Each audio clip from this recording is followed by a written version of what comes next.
Sidang lanjutan kasus kematian prajurit TNI Angkatan Darat Prada Lukinamo dengan terdakwa Komandan Kompi Letu Ahmad Faisal kembali digelar di Pengadilan Militer Kupang. Pada sidang kali ini majelis hakim menghadirkan dua orang saksi yang terdiri dari tim dokter RSUD Airamo, yakni Dr. Kandida Bibiana Uga dan Dr. Gederastu Adi Maharta. Kedua dokter ini mengikuti sidang secara daring. Saksi dokter menyebut ditemukan adanya luka di sekujur tubuh korban Prada Lukinamo dan kerusakan organ dalam tubuh korban. Hal ini kemungkinan akibat dari hantaman benda tumpul. Keterangan para dokter ini tidak dibantah oleh terdakwa. Sidang akan dilanjutkan pada pekan depan 17 November 2025 dengan agenda pemeriksaan saksi tambahan oleh auditor militer. Sidang baru saja dilaksanakan dengan agenda saksi tambahan sebanyak 2 orang, yaitu Dr. Kandida Bibiana Uga selaku dokter umum pada RSUD Airemo Kabupaten Nagitio dan Dr. Gederasti Adi Maharta SPB selaku dokter spesialis RSUD Airemo Kabupaten Nagitio. Kedua saksi tersebut tadi sudah memberikan kesaksian secara elektronik atau aplikasi. Polisi menetapkan 4 tersangka kasus penculikan balita berusia 4 tahun di Makassar, Sulawesi Selatan. Pelaku sudah 10 kali menjual anak dan bayi via media sosial dengan bayaran tertinggi mencapai 80 juta rupiah. Telah terjadi penculikan. Polda Sulawesi Selatan mengungkap sindikat tindak pidana perdagangan orang lintas provinsi dalam kasus penculikan balita 4 tahun di Makassar, Sulawesi Selatan. Kapolda Sulawesi Selatan Irjen Pol Juhandani menyebut anggotanya membawa pulang korban kembali ke pelukan kedua orang tuanya. Jajarannya pun telah menangkap 4 pelaku dari 3 provinsi berbeda. Mereka terdiri dari 3 perempuan dan 1 pria. Pelaku mengaku sudah 10 kali menjual anak dan bayi via media sosial untuk kemudian dijual kembali oleh pelaku lainnya dengan bayaran tertinggi mencapai 80 juta rupiah.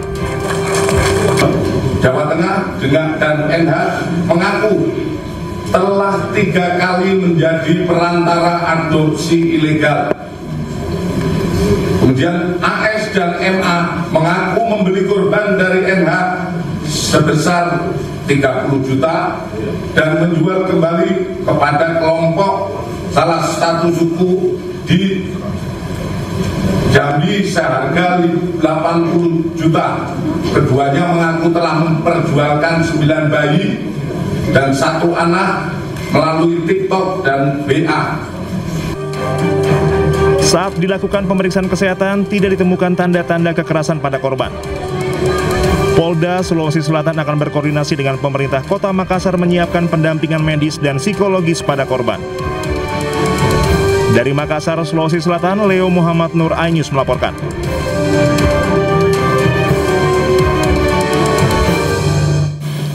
Pemirsa, detik-detik penangkapan dramatis pelaku sindikat tindak pidana perdagangan orang lintas provinsi. Polisi tangkap 4 orang atas penjualan balita asal Sukoharjo, Jawa Tengah.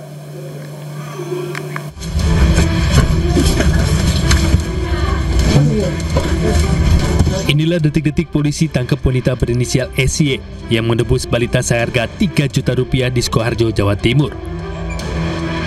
Aksi pengejaran ini berlangsung dramatis hingga pelaku tak bisa lagi mengelak saat petugas berhasil membekuknya. Anaknya mana anak? Setelah mendapati informasi terkait pelaku lainnya, petugas gabungan tangkap pelaku berinisial NH di Makassar, Sulawesi Selatan yang membawa balita dan menjualnya kepada wanita MA dan pria AS seharga 15 juta rupiah.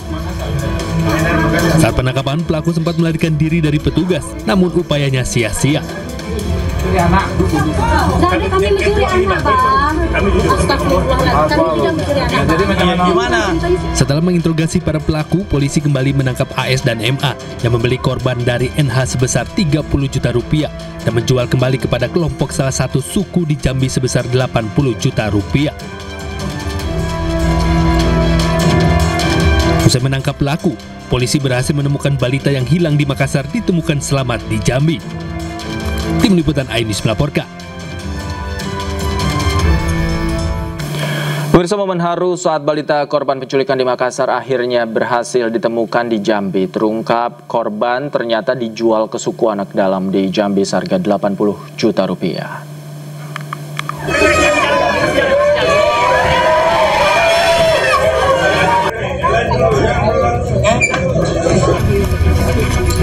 Kasus penculikan balita perempuan berinisial BL viral di media sosial. BL akhirnya ditemukan di Kabupaten Merangin, Provinsi Jambi setelah polisi menelusuri rekaman CCTV dan mengembangkan informasi dari lapangan. Polisi yang menerima laporan keluarga terus mengembangkan kasus penculikan ini karena tidak menutup kemungkinan ada sindikat perdagangan anak. Kasus penculikan BL menemui titik terang di hari ketiga pencarian. Ayah BL mendapat informasi bahwa wanita mencurigakan yang sempat terekam CCTV sudah diamankan polisi, meski keberadaan anaknya belum diketahui. Hari kelima pencarian, ayah BL belum juga mendapat perkembangan signifikan. Meski sedang marak penjualan anak, ayah BL meyakini bahwa anaknya dalam kondisi baik.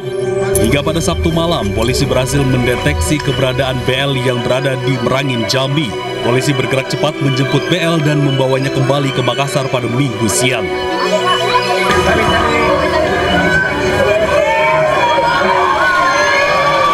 Puluhan warga dan kerabat menanti kedatangan BL. BL digendong keluar dari mobil dengan pengamanan ketat polisi.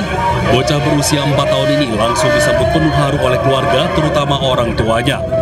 Usai menjalani pemeriksaan kesehatan, Kapolrestabes Makassar, Kombes Pol Arya Perdana, lalu menyerahkan secara resmi BL kepada pihak keluarga.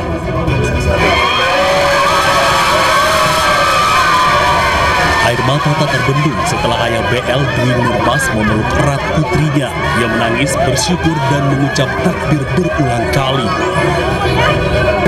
Semuanya, semua jajaran Polri dan sosial media terima kasih banyak semuanya, anak kami kembali, ya Allah, ya Allah, ya Allah. Sebelumnya, BL hilang dari kawasan Taman Pakui Sayang, Makassar saat sedang menemani ayahnya berolahraga. Kala itu, BL memilih bermain di area playground bersama anak-anak lainnya. Tak lama ditinggal ayahnya bermain tenis, suara BL tak lagi terdengar oleh ayahnya. Dalam penyelidikan, BL terekam CCTV telah dibawa seorang perempuan bersama 2 anak lainnya dan menjadi korban penculikan. Dari Makassar, Sulawesi Selatan, Tim Liputan iNews melaporkan. Kapolrestabes Makassar, Kombes Pol Arya Perdana menyebut kasus sindikat tindak pidana perdagangan orang lintas provinsi ini telah terjadi 10 kali. Sementara modusnya adalah pelaku ingin mengadopsi anak. Sudah 10 kali terjadi penculikan serupa. Ini betul Bapak sudah 10 kali? Ya, jadi dari pelaku yang kedua memang diakui kalau sudah 3 kali melakukan. Nah, sedangkan di pelaku yang ketiga dia katakan sudah 9 kali melakukan jual beli bayi dan 1 kali melakukan penjualan anak, yaitu anak Bilkis. Nah, nanti ini akan kami kembangkan karena memang sampai saat ini pelaku masih kami dalami peran-perannya terkait dengan kejahatan-kejahatan lain. Modusnya seperti apa Bapak? Selama 10 kali tersebut modusnya selalu samakah atau berganti-ganti? Ya, jadi modusnya ini sama, dia mencari orang yang ingin mengadopsi anak. Nah, jadi dengan adanya keinginan dari orang mengadopsi anak secara ilegal, lalu mereka mencari anak-anak yang kira-kira bisa mereka jual. Nah, salah satu caranya itu dengan memanfaatkan orang lain untuk menculik anak yang memang tidak terlalu diperhatikan oleh lingkungan sekitar atau orang tuanya, sehingga ketika anak itu diculik bisa langsung dijual ke mereka dan mereka nanti alihnya adopsi. Kita ke kasus lain, pemirsa. Usai menangkap seorang pelaku penembakan hansip di Pelabuhan Bakauheni, Lampung, polisi kembali menangkap pelaku lainnya. Pelaku tersebut berperan membawa senjata api, motor, dan kunci letter T.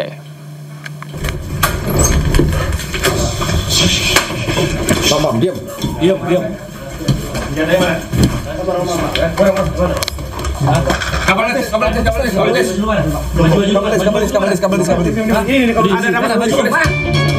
Inilah detik-detik penangkapan satu pelaku penembakan hansip di wilayah Cakung, Jakarta Timur beberapa saat lalu.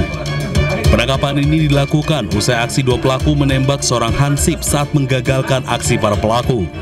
Pelaku berinisial PS ditangkap di kawasan Cipayung, Jakarta Timur ini memiliki peran sebagai pembawa motor, kunci letter T, hingga menyimpan senjata api. Sebelumnya, seorang pelaku lain berinisial R ditangkap petugas gabungan di Pelabuhan Bakauheni, Lampung dalam upaya pelariannya. Sehingga dalam kurun waktu 12 jam, pelaku pertama dengan inisial R ini sudah bisa diamankan pada saat yang bersangkutan ingin melarikan diri ke wilayah Sumatera, diamankan di Bakauheni Pelabuhan. Selanjutnya, setelah pendalaman dari tersangka 1, Subdit Resmob juga melakukan pengejaran kepada tersangka 2 dengan inisial PS. Ini juga diamankan tidak lama setelah tersangka 1 diamankan. Berikut juga dengan barang bukti, termasuk pertanyaan rekan-rekan, Subdit Resmob di Treskrim juga mendalami asal-usul senjata api ini. Saat ini kedua pelaku sudah berada di Gedung Kriminal Umum Polda Metro Jaya untuk menjalani pemeriksaan dan mempertanggungjawabkan perbuatannya. Dari Jakarta, dan Helmi Sajengbati, iNews melaporkan.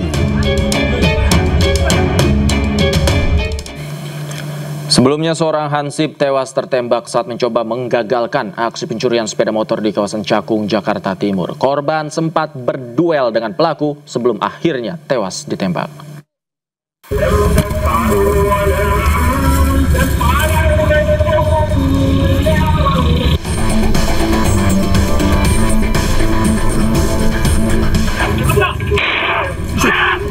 Dari rekaman kamera pengawas, korban bersama rekannya berusaha menggagalkan aksi pencurian sepeda motor yang dilakukan dua pelaku di Cakung, Jakarta Timur.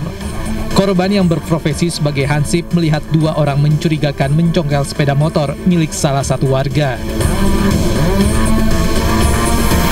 Bersama rekan sesama keamanan perumahan, korban menabrakkan sepeda motornya untuk menggagalkan aksi pelaku tersebut.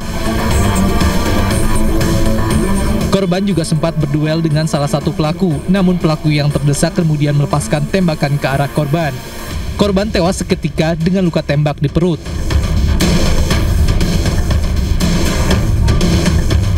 Sebelum penembakan terjadi, dua pelaku berboncengan motor sempat rekam kamera pengawas, berkeliling mencari mangsanya sekitar pukul 3:30 pagi. Pelaku mengitari area permukiman dan memantau situasi sepi hingga berhenti di satu gang dan berupaya mencuri motor warga yang terparkir di depan rumah. Namun aksi pelaku diketahui korban bersama rekannya. Pemirsa, kondisi 13 korban ledakan SMA N72 Jakarta di Rumah Sakit Islam Jakarta berangsur membaik. Seluruh korban yang menjalani perawatan masih mengalami gangguan pada pendengaran. Dari 13 korban yang dirawat, 2 diantaranya masih menjalani perawatan di ruang ICU dan HCU akibat luka yang cukup parah. Kondisi seluruh korban semakin membaik dibanding saat awal kedatangan. Sementara untuk seluruh korban yang mengalami gangguan pada pendengaran akan terus diawasi untuk proses pemulihannya.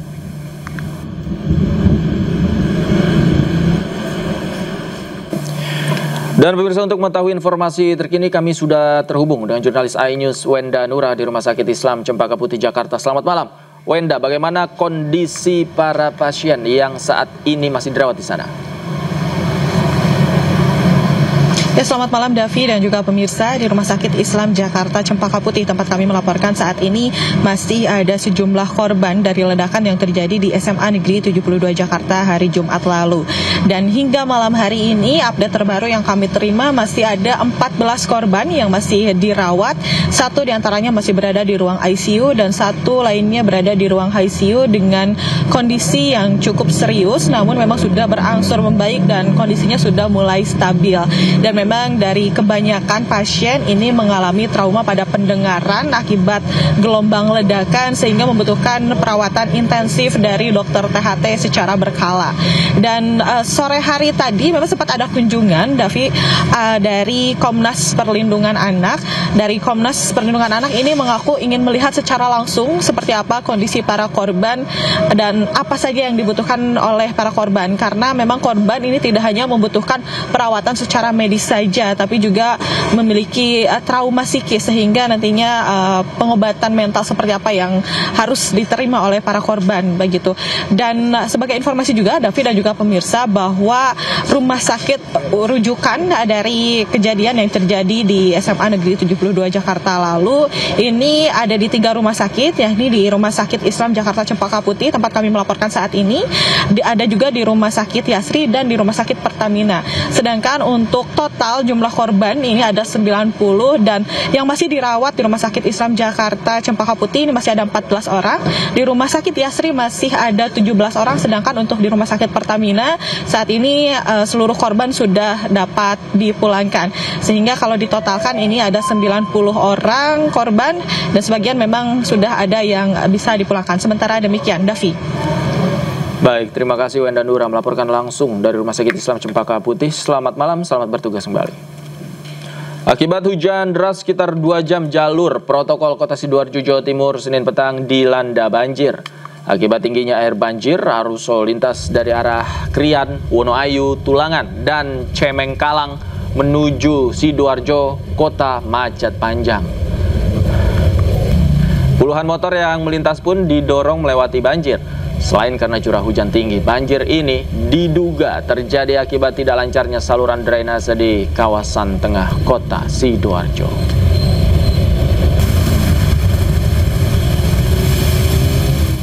Pemirsa, Polda Metro Jaya menjadwalkan pemeriksaan terhadap tersangka kasus tudingan ijazah palsu Joko Widodo Roy Suryo pada hari Kamis mendatang. Selain Roy Suryo, sejumlah tersangka juga akan turut dipanggil. Roy Suryo akan diperiksa perdana sebagai tersangka. Surat pemanggilan sebagai tersangka telah dikirim, terjadwal pada Kamis 13 November 2025 mendatang. Seperti diketahui, 8 orang ditetapkan sebagai tersangka dalam kasus tudingan ijazah palsu Presiden ke-7 Joko Widodo. Dari ke-8 tersangka, kepolisian membagi menjadi 2 klaster. 5 orang berada di klaster pertama, sementara 3 orang berada di klaster 2. Roy Suryo berada di klaster 2. Panggilan tersangka terhadap Saudara Roy Suryo, Rismon, dan Dr. Tifa sudah dilayangkan penyidik untuk diagendakan dijadwalkan pada hari Kamis 13 November 2025 pukul 10.00. Sampai saat ini penyidik masih menunggu konfirmasi terhadap panggilan tersebut. Panggilan tersebut dilayangkan dengan 3 cara, baik itu menggunakan jalur paket, diantar langsung oleh penyidik ke rumah dan alamat sesuai dengan KTP. Yang ketiga, dikirim melalui WhatsApp. Kasus ijazah Jokowi memasuki babak baru dengan ditetapkannya beberapa tersangka, salah satunya adalah Roy Suryo. Dan untuk membahas terkait hal ini kami telah terhubung dengan Ahmad Hozinuddin, kuasa hukum Roy Suryo JS, dan Andi Azwan, Ketua Umum Jokowi Mania. Selamat malam Bang Andi, Bang Hozi. Malam Davi. Selamat malam, saya ke Bang Hozi terlebih dahulu. Bang Hozi, jadi akan datang nggak nih hari Kamis dan apa saja persiapannya?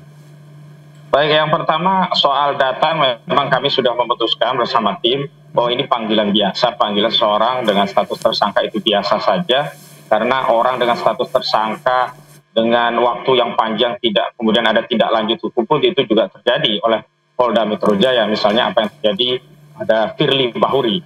Bahkan hari ini panggilan terhadap seseorang yang sudah inkrah terpidana dan itu sudah 6 tahun pun nggak ada masalah karena orang tersebut juga tidak diburu oleh aparat penegak hukum. Jadi kami kira ini bagian dari upaya kami untuk kooperatif karena ini panggilan biasa. Namun ada beberapa hal yang kami sayangkan dalam proses penegakan hukum di negeri kita yang kita cintai ini. Misalnya soal asas presumption of innocence. Dulu kita masih ingat betul ketika melihat keterangan pers dari penyidik, dari polisi begitu, mereka begitu hati-hati dan menjaga marwah orang yang masih dalam proses penyidikan. Misalnya mereka tidak pernah menyebut nama secara lengkap, hanya memberikan inisial terhadap nama-nama tersebut, terlepas publik juga sudah mengetahui siapa yang dimaksud. Namun hari ini secara telanjang Polda Metro Jaya nampaknya tanpa malu begitu menyebut nama secara sempurna, padahal dengan disebut itu seorang marwah kehormatannya bisa saja sudah dihakimi oleh opini publik begitu karena ada penyebutan nama, padahal proses penyidikan itu kan hanya salah satu dari tahapan yang panjang dalam proses penegakan hukum yang nanti menjadi putusan yang berkekuatan hukum tetap. Bahkan dalam perjalanannya pun proses itu juga bisa dihentikan, misalnya di SP3, di SKPP, dan seterusnya. Yang kedua, saya ingin tegaskan bahwa apa yang terjadi pada klien kami kan sebenarnya menegaskan memang telah terjadi kriminalisasi, dan memang dulu ada 3 klaster di saat pelaporan, ada klaster akademisi, ada aktivis, dan ada YouTuber atau media. Namun dalam proses penyelidikan dan penyidikan ternyata klaster media itu dihilangkan oleh penyidik, dan memang tidak relevan karena orang hanya mempodcast seseorang kok bisa jadi terlapor begitu. Dan hari ini kita tahu ada 2 klaster pun ternyata yang didahulukan adalah klaster yang disasar.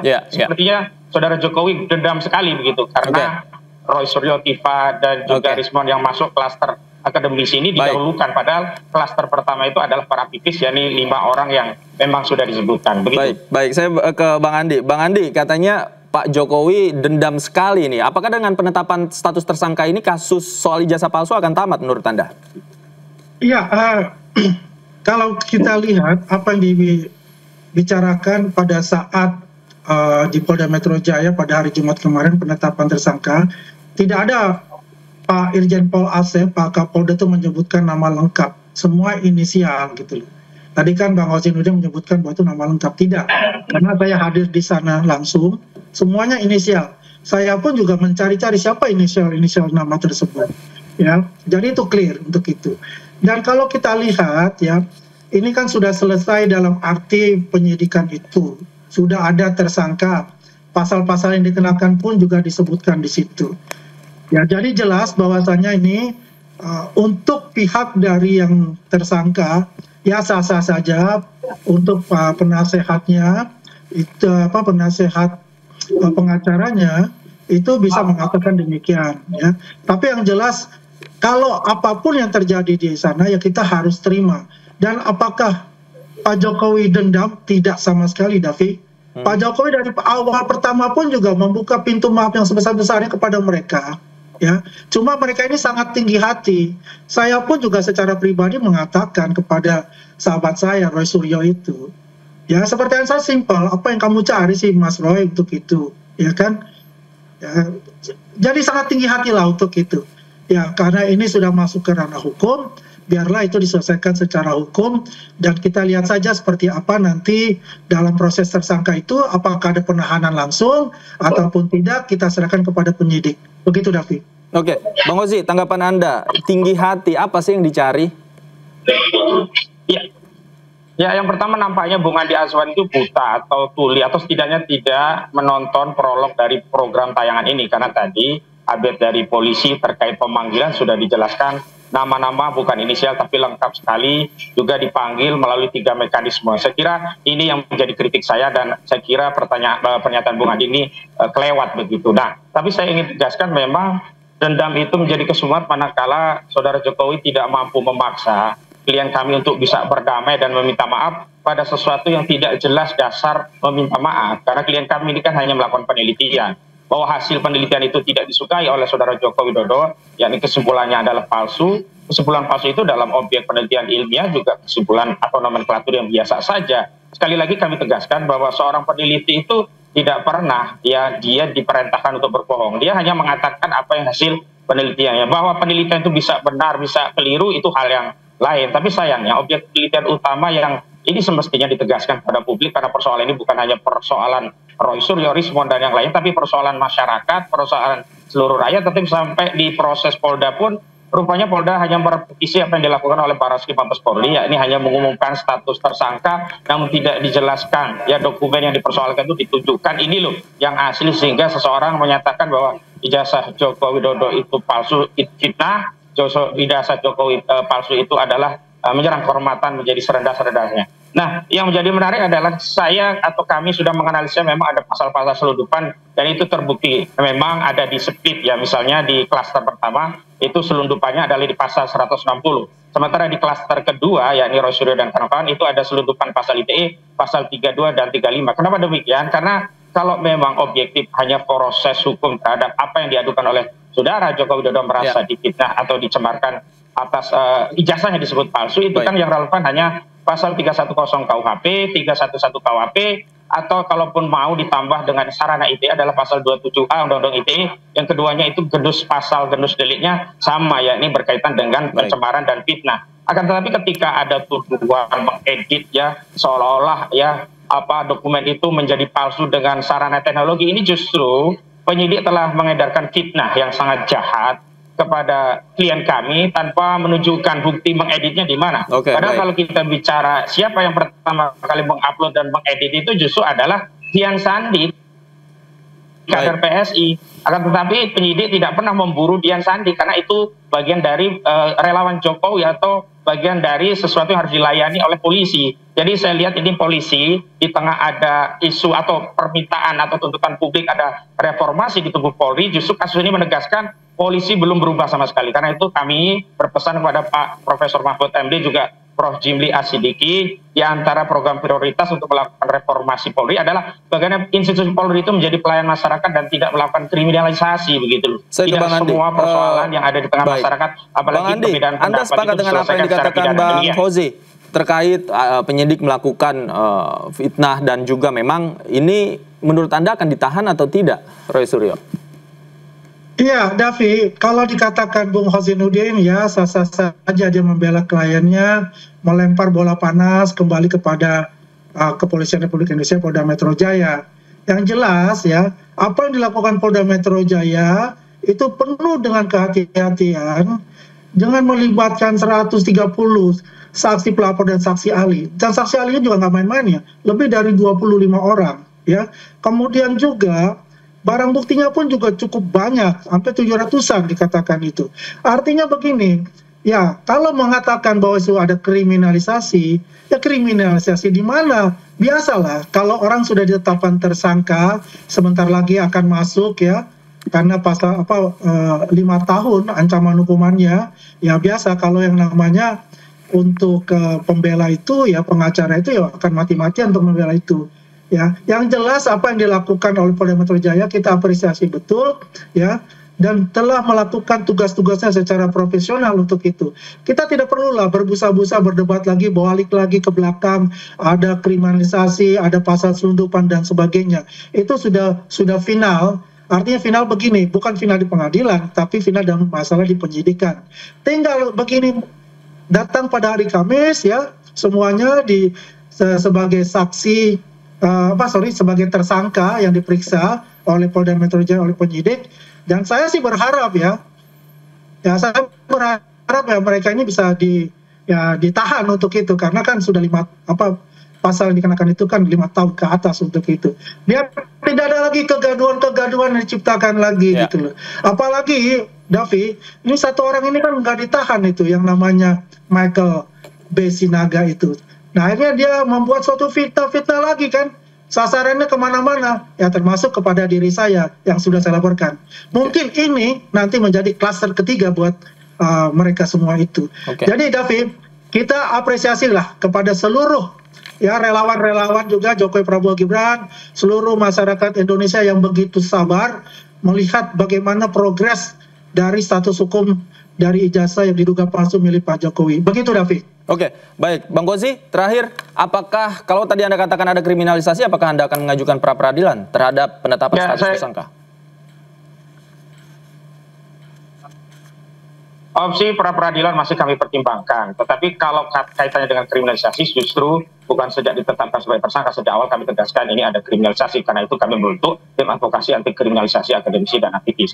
Ada hal yang perlu kami tegaskan lagi-lagi, kubu Jokowi itu merasa jika orang itu sudah ditahan, sudah dipidana, bisa dibungkam, seolah-olah tidak ada lagi ya daya kritis yang bisa disampaikan. Ingat loh kasus Bambang Tri dan Gus Nur, itu kan sudah divonis. Apakah vonis itu menghentikan masyarakat untuk bertanya soal ijazah ini? Apakah persoalan ijazah asli atau palsu ini berhenti di hadapan publik bahkan seluruh rakyat? Jadi jangan anggap dengan menetapkan satu tersangka apalagi melakukan penahanan itu bisa membungkam daya kritis masyarakat. Karena persoalan yang sedang diteliti oleh Roy Suryo, Risma dan sebagainya itu bukanlah persoalan pribadi Roy, tapi juga ini berkaitan dengan persoalan publik. Bukan hanya soal ijazah seorang tukang bakso ya atau tukang mie ayam, ini adalah ijazah seorang yang pernah digunakan untuk menjadi calon presiden dan sudah menjadi presiden 2 periode. Jadi yang harus dijelaskan kepada publik dan dituntaskan itu apakah ijazah tersebut benar-benar palsu atau sebaliknya. Dan ini yang tidak pernah digunakan, yang sebenarnya ini adalah cara yang paling simpel dan sederhana untuk mengakhiri polemik jika memang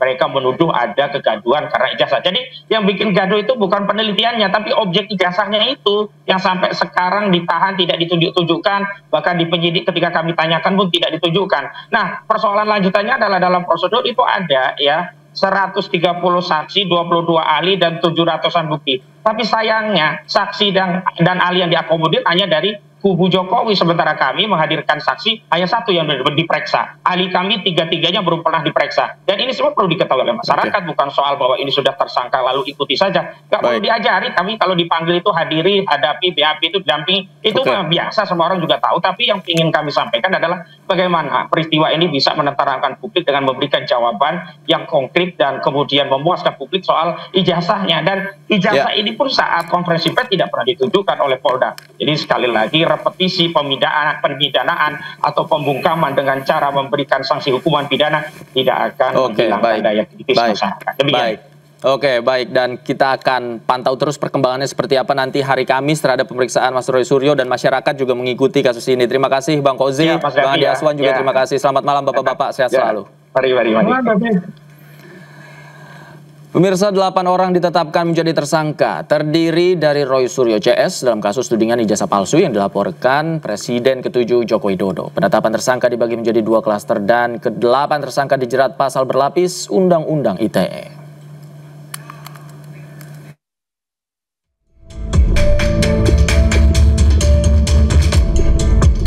8 tersangka kasus tudingan ijazah palsu yang dilaporkan Presiden ke-7 Joko Widodo terbagi ke dalam 2 klaster. Hal ini diungkap Kapolda Metro Jaya, Inspektur Jenderal Polisi Asep Edi Suheri. Di klaster pertama ada 5 tersangka, yakni Egy Sujana, pengacara, Kurnia Tri Rohyani, aktivis TPUA, Damai Hari Lubis, aktivis TPUA, Rustam Effendi, aktivis, dan Muhammad Rizal Fadila, aktivis TPUA. Para tersangka dijerat pasal berlapis dengan ancaman penjara 6 tahun atau denda 1 miliar rupiah.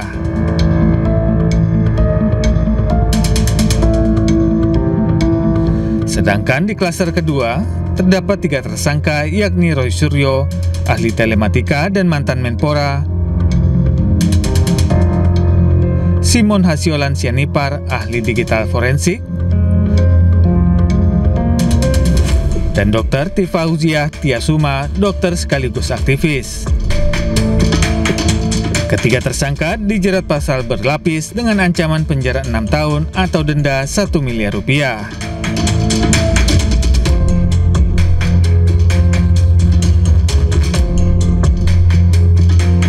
Sebelumnya, Jokowi melaporkan sejumlah nama atas pencemaran nama baik buntut tudingan ijazah palsu. Dalam laporan tersebut, ada 12 nama yang dilaporkan. Kasus ini pun mencuat setelah Roy Suryo bersama beberapa pihak menggugat keaslian ijazah sarjana Jokowi dari Fakultas Kehutanan Universitas Gadjah Mada. Dari Jakarta, Tim Liputan iNews melaporkan.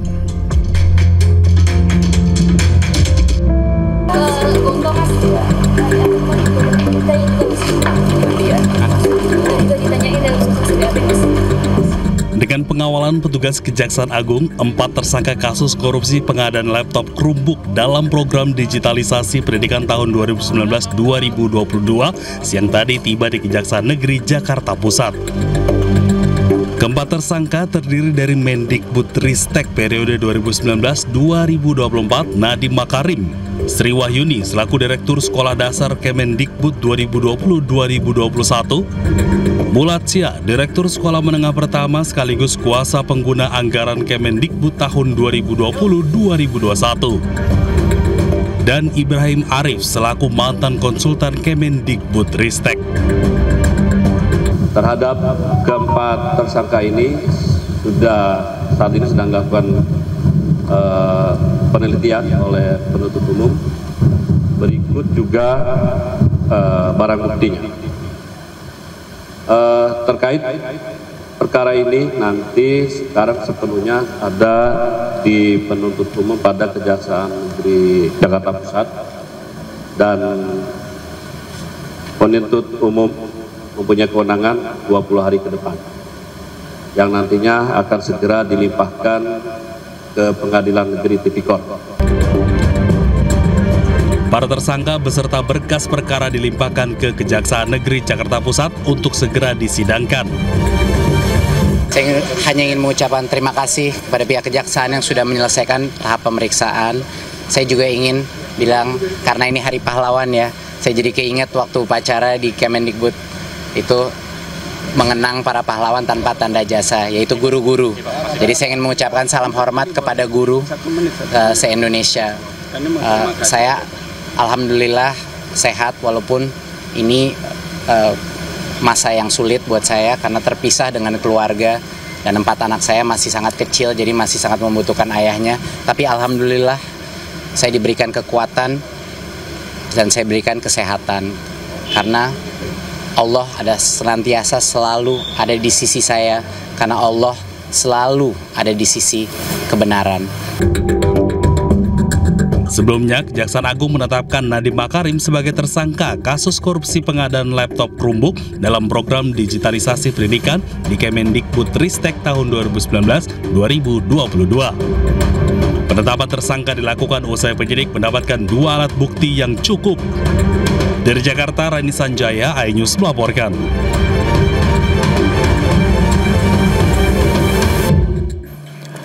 Diduga berada di Australia, DPO korupsi pengadaan laptop di Kemendikbudristek Yuristan belum berhasil dipulangkan. Kejagung menyebut masih menunggu hasil pengajuan red notice untuk memulangkannya.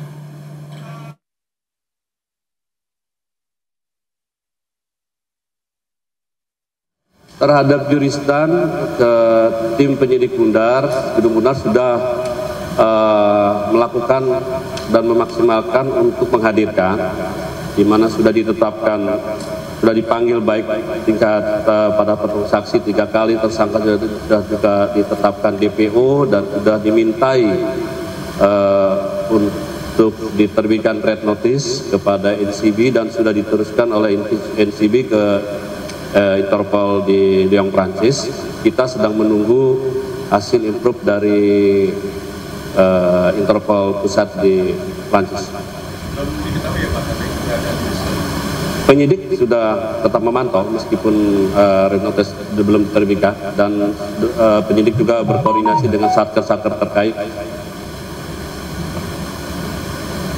Artinya berkasnya ini sudah lengkap, sudah Ya, terhadap dari 5 tersangka, 4 ini yang dinyatakan sudah lengkap oleh penuntut umum dan segera dilimpahkan nantinya ke Pengadilan Negeri Tipikor. Ya. Kalau Juristan masih proses penyidikan, kita tunggu perkembangan berikut. Pemirsa, Ketua Komite Reformasi Polri Jimli Asyidiki menyebut tim reformasi Polri akan bekerja selama 3 bulan ke depan. Selain menggelar rapat mingguan, tim juga akan menggelar public hearing untuk mengumpulkan aspirasi masyarakat. Keputusan Presiden Republik 5. Setelah resmi dilantik 8 November di Istana Kepresidenan, Komite Reformasi Polri bergerak cepat menggelar rapat. Dipimpin Jimli Asyidik, rapat dihadiri 10 anggota komite, termasuk mantan Menko Polhukam Mahfud MD yang mewakili unsur sipil. Menurut Jimli, Komite Reformasi Polri sudah menyusun jadwal selama 3 bulan ke depan.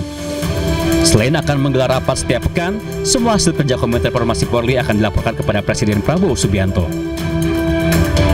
Harapannya selama 3 bulan nanti kita akan melaporkan, merekomendasikan kebijakan-kebijakan yang perlu ditempuh, yang nanti keputusannya ada di tangan Presiden.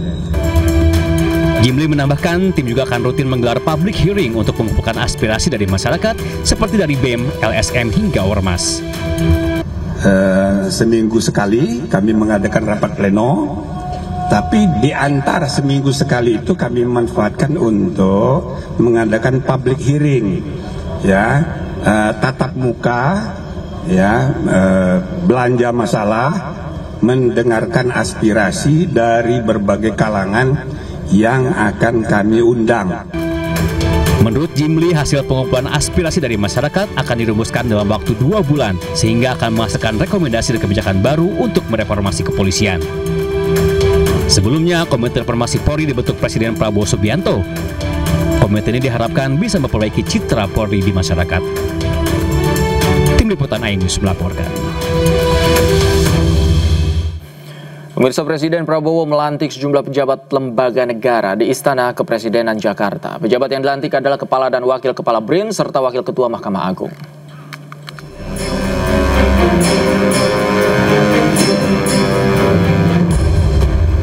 Presiden Prabowo melantik Arief Satria sebagai Kepala Riset dan Inovasi Nasional menggantikan posisi Laksana Trihandoko. Selain Arief, Presiden juga melantik Amarullah Octavian yang akan menjabat sebagai Wakil Kepala BRIN. Dalam kesempatan ini, Prabowo juga melantik Dwi Yarso Budi Santiarto sebagai Wakil Ketua Mahkamah Agung bidang non-yudisial.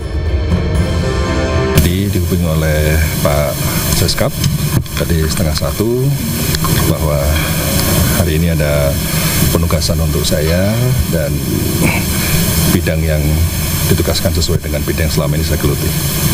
Jadi dimohon untuk hadir pukul 2:30 karena jam 3 pelantikan akan dimulai. Sudah, saya jalan ke sini. Tapi sebelumnya pernah berkomunikasi langsung dengan Pak Presiden, mungkin ada obrolan? Dengan Pak Presiden berkomunikasi di berbagai forum ya, berbagai rapat. Pada saat pertemuan, pada saat saya kan ikut kohort ya, kohort 3 di Kemenhan, kemudian juga pada saat pertemuan dengan para rektor, kemudian juga pertemuan dengan pimpinan Ormas. Pelantikan juga dihadiri oleh para kepala lembaga negara, para menteri dan wakil menteri Kabinet Merah Putih. Dari Jakarta, Tim Liputan iNews melaporkan.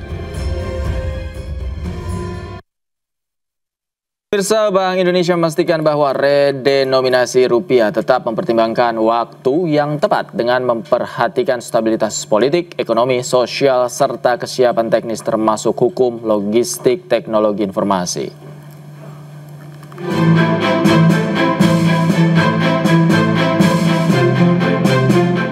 Bank Indonesia mengungkapkan rancangan undang-undang atau RUU redenominasi rupiah merupakan upaya mendorong efisiensi transaksi dan kredibilitas rupiah. Kepala Departemen Komunikasi BI Tamdan Denny Prakoso menjelaskan bahwa kebijakan redenominasi rupiah tidak akan mempengaruhi daya beli masyarakat maupun nilai tukar terhadap barang dan jasa. Ramdan Denny menjelaskan bahwa redenominasi rupiah hanyalah penyederhanaan jumlah digit pada pecahan rupiah tanpa mengubah nilai realnya. BI pun yakin kebijakan ini akan membawa sejumlah manfaat strategis, diantaranya meningkatkan efisiensi transaksi, memperkuat kredibilitas rupiah, serta mendukung modernisasi sistem pembayaran nasional.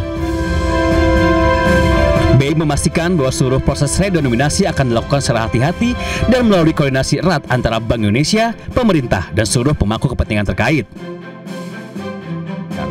Saat ini RUU redenominasi telah masuk dalam program legislasi nasional Prolegnas jangka menengah tahun 2025-2029 sebagai RUU inisiatif pemerintah atas usulan Bank Indonesia. Selanjutnya, Bank Indonesia bersama pemerintah dan DPR akan terus melakukan pembahasan mengenai proses redenominasi.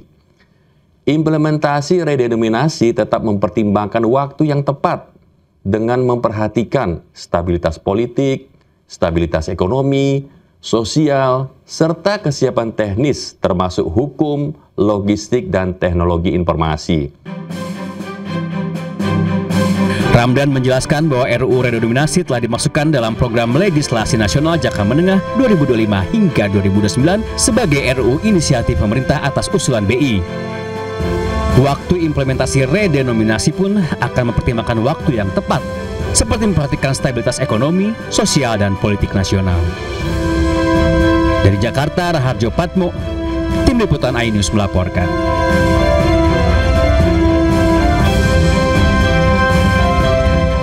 Kembali di Newsroom, pemirsa, Presiden Prabowo Subianto resmi menetapkan Presiden kedua Republik Indonesia Soeharto sebagai pahlawan nasional. Putri almarhum Soeharto, Siti Herdianti Rukmana, menyampaikan rasa terima kasih kepada Presiden Prabowo atas penetapan ayahnya sebagai pahlawan nasional.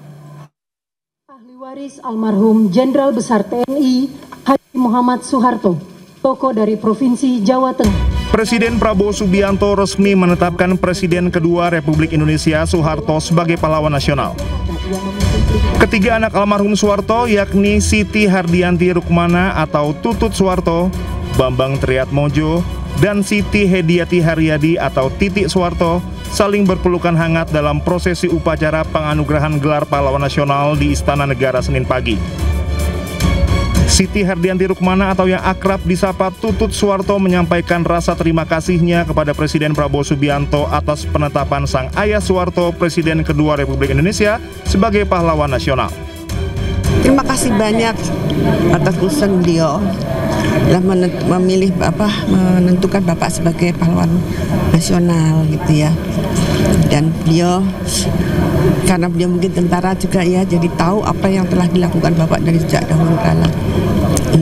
Tapi beliau juga menentukan itu melihat aspirasi dari masyarakat juga. Soeharto diangkat menjadi pahlawan nasional dalam upacara penganugerahan gelar pahlawan nasional tahun 2025 di Istana Negara Jakarta. Penganugerahan dilakukan berdasarkan keputusan Presiden Republik Indonesia nomor 116 TK tahun 2025 tentang penganugerahan gelar pahlawan nasional. Tim Liputan Anyus melaporkan. Presiden juga memberikan gelar pahlawan nasional kepada Presiden keempat Abdurrahman Wahid. Pemberian gelar pahlawan nasional pada Gus Dur bertepatan dengan Hari Pahlawan 10 November.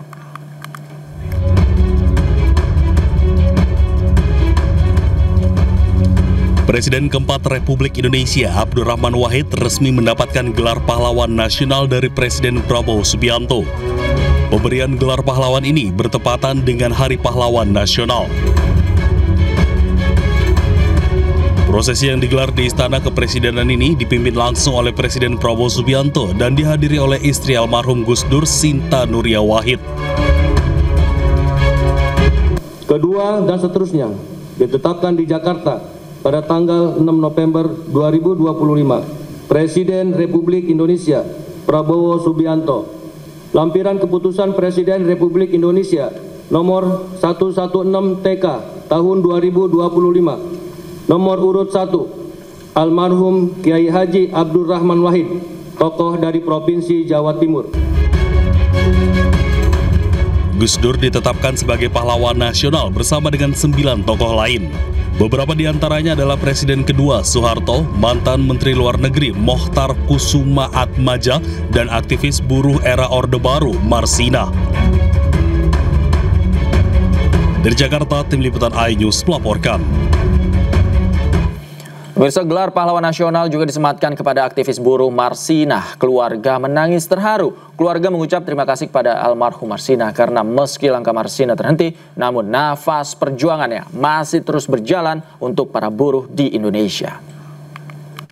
Tanpa ada Bapak Marsinah, saya tidak menjangka jenengan Marsinah jadi orang besar, bahkan membanggakan seluruh Indonesia, khususnya Nganjuk, terangkat Nganjuk punya pahlawan nasional sekarang ini. Dan Marsinah sebagai pahlawan buruh juga pahlawan mungkin yang termuda. Ahli waris almarhumah Marsinah, tokoh dari Provinsi Jawa Timur, pahlawan bidang perjuangan sosial dan kemanusiaan. Gelar pahlawan nasional disematkan kepada aktivis buruh Marsinah. Keluarga menangis terharu. Keluarga tak bisa membendung air mata atas penghargaan tinggi yang diberikan pemerintah Indonesia kepada Marsinah.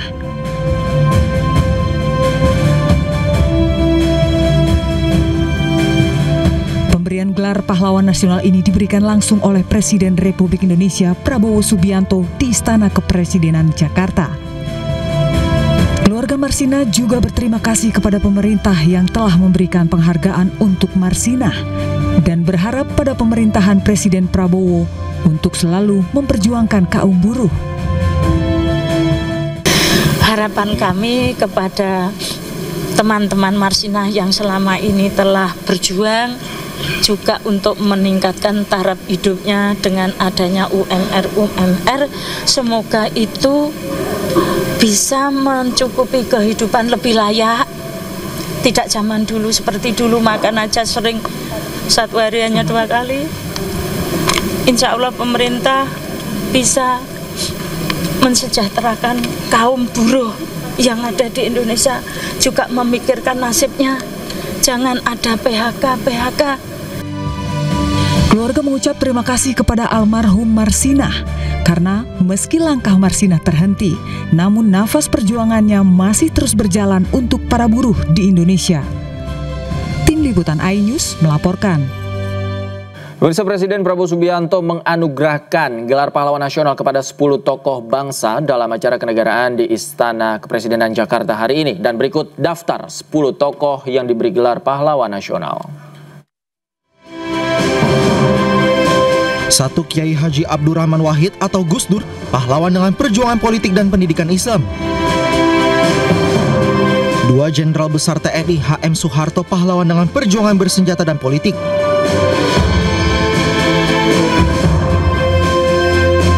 3. Marsinah, pahlawan dengan perjuangan sosial dan kemanusiaan. 4. Profesor Dr. Mokhtar Kusuma Atmaja, pahlawan dengan perjuangan hukum dan politik.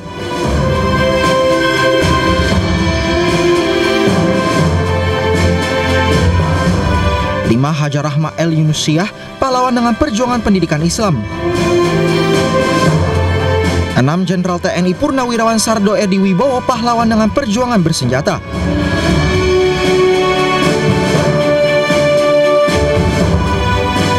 7. Sultan Muhammad Salahuddin, pahlawan dengan perjuangan pendidikan dan diplomasi. 8. Syaikona Muhammad Khalil, pahlawan dengan perjuangan pendidikan Islam. 9. Tuan Ronda Haim Saragi, pahlawan dengan perjuangan bersenjata. 10. Zainal Abidin Syah, pahlawan dengan perjuangan politik dan diplomasi. Pemirsa, polisi menggeledah rumah siswa terduga pelaku ledakan SMA 72 Jakarta. Sejumlah barang seperti buku dan dokumen disita polisi. Kabid Humas Polda Metro Jaya Kombes Pol Budi Hermanto menyampaikan saat ini polisi masih melakukan serangkaian pendalaman terkait barang-barang yang disita tersebut. Ada beberapa barang, buku, dokumen yang disita, dibawa oleh Puslap 4. Nanti itu akan dirinci dengan persesuaian kejadian peristiwa ini. Apabila itu mendukung dalam suatu peristiwa ledakan di SMA 72, ini akan masuk dalam kriteria barang bukti. Tetapi apabila itu tidak menjadi asupan di dalam proses olah barang bukti, itu mungkin kita abaikan. Jadi secara detail barang apa saja ini nanti Mas Yuldan akan dijelaskan nanti pada saat konferensi pers ya. Kembali di Newsroom, pemirsa, 6 orang tewas dan 750 orang lainnya terluka akibat tornado menghancurkan negara bagian Parana, Brazil. Hantaman tornado merusak ribuan rumah warga. Seorang warga Rio Bonita do Iguacu, negara bagian Parana, Brazil, meratapi rumahnya yang hancur. Badan Meteorologi Parana melaporkan kecepatan angin mencapai 250 km per jam di Rio Bonito do Iguacu. Akibat bencana ini, pemerintah Brazil menetapkan kondisi darurat bencana di Parana.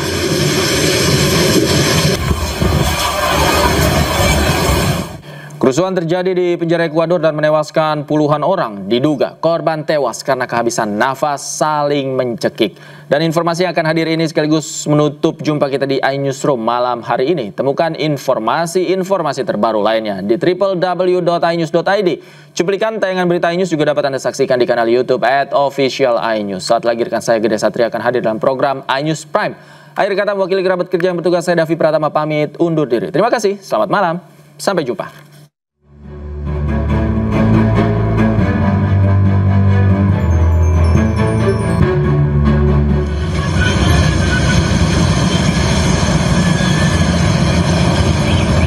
Sedikitnya 31 orang meninggal dalam kerusuhan di sebuah penjara Machala di Ekuador. Dari pemberitaan lokal setempat menyatakan bahwa puluhan orang ditemukan meninggal pada Minggu sore.